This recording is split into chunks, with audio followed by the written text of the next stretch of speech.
I've made a few videos recently about meat. Initially just about meat as a kind of ontological entity, and then actually initially about the possible analogies between atheism and vegetarianism, just as an academic exercise more than anything else, albeit one that I do have an investment in. But I did a video I think a couple of days ago, which I guess contains footage of abuses in the factory farming industry, and I guess that could easily be taken as a polemical statement about vegetarianism. I don't think I quite intended it that way, but I have no problem with it being taken that way. But it's so interesting what kinds of responses it produces. I mean, I kind of anticipated it because I am vegetarian, and even though I don't say anything about it, I don't make a big deal out of it, I don't condemn anyone, I don't campaign, I'm not a member of any organisation. I've been a vegetarian long enough to know that even if you just mention the fact, casually, in passing, someone will feel the need to respond and say things to you. And very interesting kinds of responses that come about, actually. And if anybody's interested, I would ask them to track the comments on that video, just to see what kinds of responses people make. And I think some of it, and I might be mischaracterising people here, I think some of it is down to cognitive dissonance. And by that I don't mean these people are hypocrites and they try and justify themselves, well it might be in some cases. I think there's something about the way these things are set up which produce cognitive dissonance in people. Because we do, whether we're carnivores or vegetarians or vegans, whatever we are, we do live in a society which has certain protocols and certain assumptions about good behaviour, and all of us think it's bad to hurt animals. Well, we might not think that individual, but we kind of know that we've grown up in a society where those things are said to us, that cruelty is bad, that murder is bad, that killing is bad, that suffering is bad, that treating animals or other people as objects, just as means to ends, is bad. We kind of grow up with this as an ethic, really. And then at the other side of our ethic, and when we go with pets, of course, and with affection being displayed to animals, lots of videos on YouTube of cute kittens and cute puppies, so we have all this going on. And then at the same time, we, in the collective, are also involved in the process of the harvesting of animals for meat. And I say we because even though I'm a vegetarian myself, I'm implicated because I'm in this society. So it would be weird if we didn't get a bit of cognitive dissonance about that. It would be weird if we didn't, I think. And I think some of the responses, not just from carnivores, but from predominantly carnivores in terms of the video I'm talking about, I think are reflections of that. And I think people deal with cognitive dissonance in different ways. I mean, certainly it's very hard to ignore. I mean, I am full of cognitive dissonance, I've got to tell you that, in relation to meat eating. Because as I say, I don't eat meat, but, I'm compromised like everybody else. I've had McDonald's milkshakes, which have got cow's hooves boiled up in them. I give my dogs meat made from cows and whales and offal of different kinds. I wear leather shoes for work and leather belt on my trousers. And as I say, I'm involved in an industry, and not in an industry, but in a society in which the only way it keeps functioning is, because of all the industries like that. I pay my taxes, and some of those taxes go to subsidised farms, and some of those farms produce meat. So there's no stepping out of that really. So I'm not saying I'm right and anybody else is wrong. I mean, I'm as implicated. So I feel cognitive dissonance about it. And my way of dealing with that is just to kind of be sad sometimes, or just to be unhappy about it, or just to find ways of dealing with it really. But anyway, the other ways of dealing with it that I've seen, and I may be misinterpreting or misrepresenting folk here, is that people deal with it in different ways. Some people stress the difference between humans and animals. Stress it, really go on for it. And I should add, they stress it even before I've made any... let me just preface this by saying that in none of my videos so far have I made any kind of condemnatory statement for the reason I just mentioned, that I'm implicated. So I haven't actually said anything about carnivores, I haven't said anything negative about them yet. I might at some point. I reserve the right to do that, but I hesitantly haven't done that. Or I said anything condemnatory about them. But for some reason, they still feel attacked in the way that perhaps theists feel attacked if you just happen to mention you're an atheist. So even though I haven't said anything, because of the cognitive dissonance that I think is lurking behind the signs of their own, behind the front of their own consciousness, they feel the need to state their position. And as I say, I've heard that many times before. So let's just think about what these positions are. What are people saying in response to my topic, even though it's not a condemnatory topic?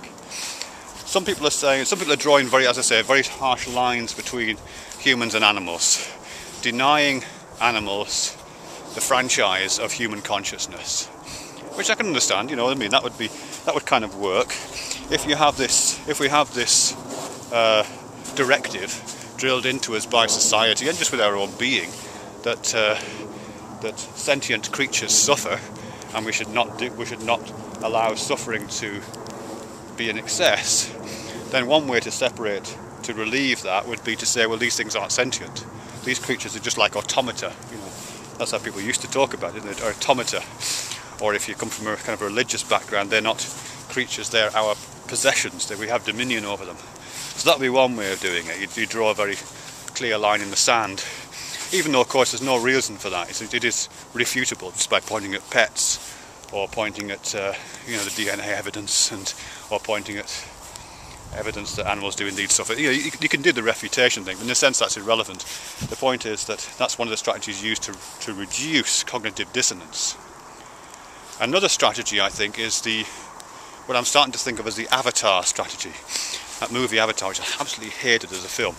But there's a section in it where the Avatar, the main guy, who's kind of out as a newbie in this world for the first time, he's out at night, and he gets attacked by these kind of luminous neon blue dog things, vicious creatures, and half a dozen of them try to kill him. And of course he's saved by this kind of Pocahontas woman figure, this native who kills them all with a bow and arrow. And then when she's killed them all, she goes up and she strokes them, and she says something, a bit like, I hope your spirit goes back to the world spirit, or something. It's not that, but it's that kind of sentiment. So what's that about? I mean, as it's expressed in Avatar, I think that's again a way of reducing, a dramatic way of reducing the cognitive dissonance by saying, well, these things aren't really dead. I haven't really killed them. They've been transported to a different kind of reality. That's what's happening there. It's a kind of religious, pantheistic way of doing it, and some people, I think, adopt that strategy, sometimes cloaked within a kind of naturalism. You know what I mean? We're meant to be here. We're all part of the same natural engine of creativity and natural engine of life. And the great circle of life continues, and it's as natural for me to eat meat as it is for these animals to eat one another.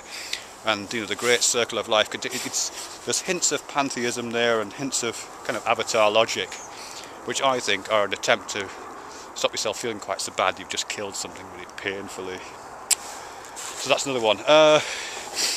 Another strategy, I think, is a kind of denial, but often a denial that's couched in a kind of macho posturing. So in my videos, 3 or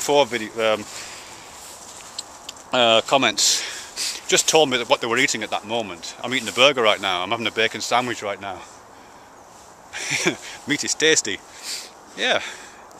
Where's that come from? Remember, these people have not been attacked. I have not suggested they change their habits at all. Nor would I. But they feel the need to do that. I think it's a kind of denial and a kind of macho posturing. If you feel that if you're suffering from cognitive dissonance, you feel that you've been, part of you knows you're not supposed to be doing something, and then you do it. One way of getting through that is to reject the directive not to do it. You reject the directive and embrace the transgression. You see it in all kinds of fields. You see it with criminal behaviour, you see it with teenagers a lot, the kind of transgressions that teenagers get up to. You see it with, you name it really. It's, okay, part of me is feeling I shouldn't do this. I seem to be doing it. Therefore I will embrace it, take pride in it, and have it as part of my personality. And as I say, it seems to be a very macho part of their personality. I'm pretty sure it's only men who are making those kind of comments. If any of you people who've made those comments are women, let me know. I'd be fascinated to find out. But it seems to be mostly about that, you know, that here we are, men, and we are red in tooth and claw, you know, we are hunter-gatherers. We have been to Safeways and bought the bacon. It's that kind of thing, you know, I think. And cognitive dissonance is for girls. So that's another way around it, I guess. Other way around it's through rationalisations, and again I've seen a bit of this, and it overlaps, I think, with naturalistic explanations. You know, several people rationalised it, even though I've not asked for any rationalisations and there's been no condemnation. You know, people say, oh well, look, I've got canine teeth, I'm an omnivore, history has done that. I mean, it may be true, may not be true, in the sense it's irrelevant. No one's asked for an explanation, so your people who would respond in that way are seeking a rationalisation for something that I haven't asked for, and that, you know, why would you need that? I certainly don't feel a need to rationalise my diet, and you know, why would anybody feel the need to rationalise theirs? Particularly if they're trying to give it a kind of scientific patina, which is at best dodgy. You know, I mean, there's lots of naturalistic fallacy going on there, where you turn an is into an ought. You know, our ancestors did this, therefore we ought to do this. Our ancestors did it, therefore it's right for us to continue doing it. But you know, obviously that's you can say that about lots of things, kind of. So there's a lot of that going on. Anyway, that's all I've got to say. Fascinating. I am sure that if anybody watches this video, some people will hear this video and feel attacked, and feel that I'm attacking them. Again, I think that's their own cognitive dissonance talking. In the same way that I think, you know, when certain theists get all up in arms at the mildest statement of atheism, I think it's their own cognitive dissonance. For atheists, they kind of know that they should only really believe things that there's evidence for, and yet they don't. And the dissonance that's produced by that just makes them really touchy. And it's the same thing with a lot of carnivores, I think. They've been told, you know, whether rightly or wrongly, they've been told and internalised the directives of modern Western liberal societies that, you know, suffering is probably a bad idea and we should minimise it. And yet they're continuing to do this. And so they rationalise that. You know, they're a bit touchy about that. And so they make all these rationalisations. Anyway, that'll do.